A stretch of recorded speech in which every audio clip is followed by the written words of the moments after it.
Rachel Louise Carson was born on May 27, 1907, in the rural town of Springdale, Pennsylvania, along the Allegheny River.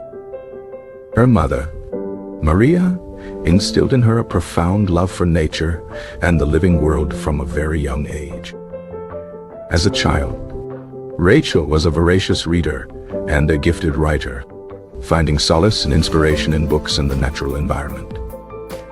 By the age of 10, she had already seen her own stories published in a children's magazine, a testament to her early talent. She explored the woods and streams around her family's 65-acre farm, developing a keen observational eye. This early immersion in the natural world would become the bedrock of her future scientific and literary career. In 1925, Carson entered the Pennsylvania College for Women, now known as Chatham University, with the intention of becoming a writer. However, a required biology course reignited her passion for science, altering the course of her academic journey. She made the bold decision to change her major from English to biology, a less common path for women at the time. Carson excelled in her studies, graduating magna cum laude in 1929, despite facing financial hardships. She won a scholarship to pursue graduate studies in zoology and genetics at Johns Hopkins University. The Great Depression, however, placed immense financial strain on her and her family, forcing her to leave her doctoral studies prematurely. In 1932, she earned her master's degree in zoology, a significant achievement for a woman in that era.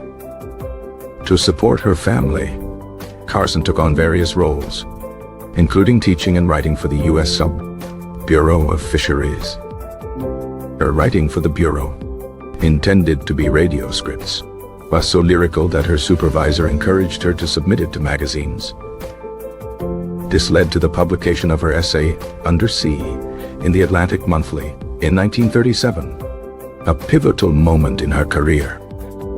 Success of the essay prompted an editor to suggest she expand it into a book, which would become Under the Sea Wind. Published in 1941, Under the Sea Wind received critical acclaim for its beautiful prose and scientific accuracy. The book's release, however, was overshadowed by the attack on Pearl Harbor and the United States' entry into World War II. During the war, Carson's work at the Fish and Wildlife Service focused on practical matters related to marine resources. It was also during this time that a new class of synthetic chemical pesticides, like DDT, was being developed. DDT was initially hailed as a miracle chemical, effective in controlling malaria and other insect-borne diseases among troops. After the war, these powerful chemicals were repurposed for widespread agricultural and domestic use. Advertisements promoted a vision of a pest-free world, encouraging liberal application of these new poisons. Carson, meanwhile, continued her writing, and in 1951, she published The Sea Around Us. This book was a phenomenal success, spending 86 weeks on the New York Times bestseller list.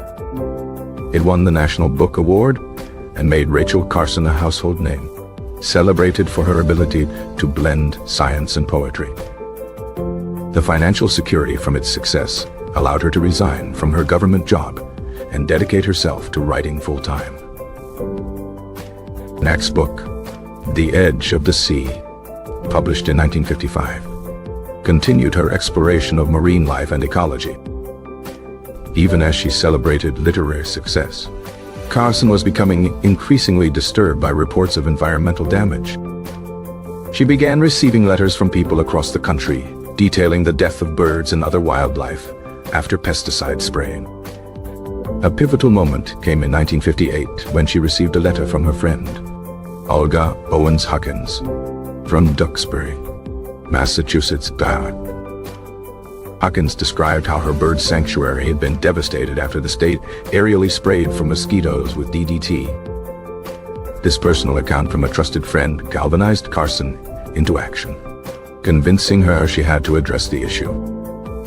She initially intended to write an article, but soon realized the scope of the problem demanded a full-length book. Thus began the 4-year-long, arduous process of researching and writing what would become Silent Spring. She delved into a vast body of scientific literature, connecting the dots between pesticide use and ecological harm. Carson corresponded with scientists and researchers around the world, gathering evidence and expert testimony. Her research was conducted in the face of personal health battles, including a diagnosis of breast cancer.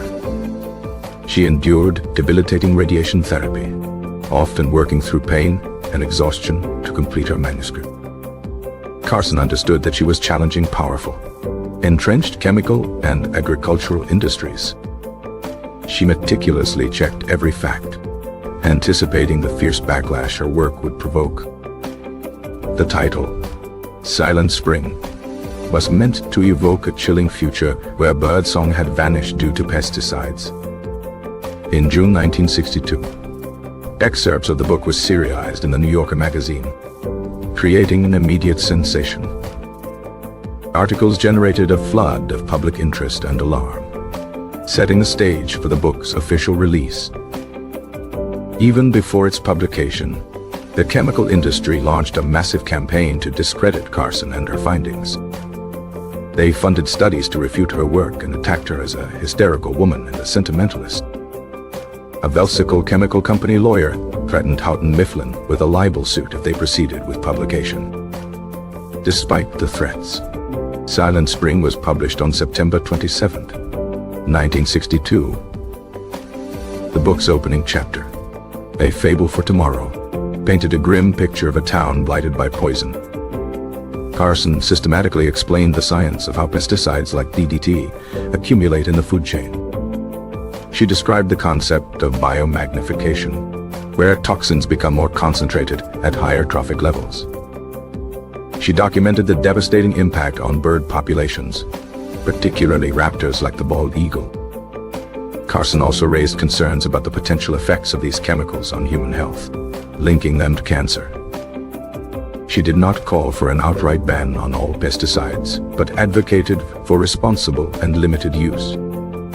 Carson argued for the exploration of biological alternatives to widespread chemical spraying. The public response to Silent Spring was unprecedented, with the book selling hundreds of thousands of copies. It sparked a national debate, pitting ordinary citizens and scientists against powerful corporate interests. President John F. Kennedy, who had read the New Yorker excerpts, was deeply influenced by the book. He directed his Science Advisory Committee to investigate Carson's claims and the broader issue of pesticides. In 1963, Carson, despite her failing health, testified before a U.S. Senate subcommittee. She calmly and authoritatively presented her case, refuting the attacks from the chemical industry with scientific evidence. Her testimony was a masterful performance, swaying public opinion and impressing lawmakers. Later that year, the President's Science Advisory Committee released its report, which largely vindicated Carson's work. The report called for stricter regulations on pesticides and more research into their environmental effects. This validation was a major victory for Carson and the burgeoning environmental movement. However, the personal cost was immense. Carson's cancer had metastasized, and she was terminally ill. Rachel Carson died on April 14, 1964, at the age of 56, leaving behind a transformative legacy. She did not live to see the full impact of her work, but she had set in motion a profound change in public consciousness. Silent Spring is widely credited with launching the modern environmental movement. It shifted the conversation from simple conservation to a deeper understanding of ecological interconnectedness. The book's impact led directly to the creation of the Environmental Protection Agency, EPA, in the United States. In 1972, the EPA issued a nationwide ban on the agricultural use of DDT, a landmark decision. Populations of birds, such as the bald eagle and peregrine falcon, which had been decimated by DDT, began to recover. Carson's work demonstrated that an individual with courage and a powerful voice could challenge the status quo. She championed the idea that humans are a part of nature, not separate from it, and have a responsibility to protect it. Her writing style, which combined scientific rigor with poetic elegance, made complex issues accessible to a wide audience. Today, Silent Spring is considered one of the most important books of the 20th century. Rachel Carson's legacy endures in the ongoing global conversation about environmental stewardship and sustainability. She was a reluctant revolutionary who used the power of her words to change the world. Her early life on the farm fostered a deep connection to the rhythms of the natural world. The decision to switch to biology was a turning point, aligning her career with her deepest passion. Financial struggles during the Depression were a constant challenge, yet she persevered in her scientific pursuits. Her government work provided a steady income, but also a unique vantage point on environmental issues. The post-war boom in chemical pesticides was framed as a triumph of human ingenuity over nature. Carson's trilogy of sea books established her as a trusted and beloved voice on natural history. The letter from Olga Huckins acted as the final catalyst, transforming concern into a concrete mission.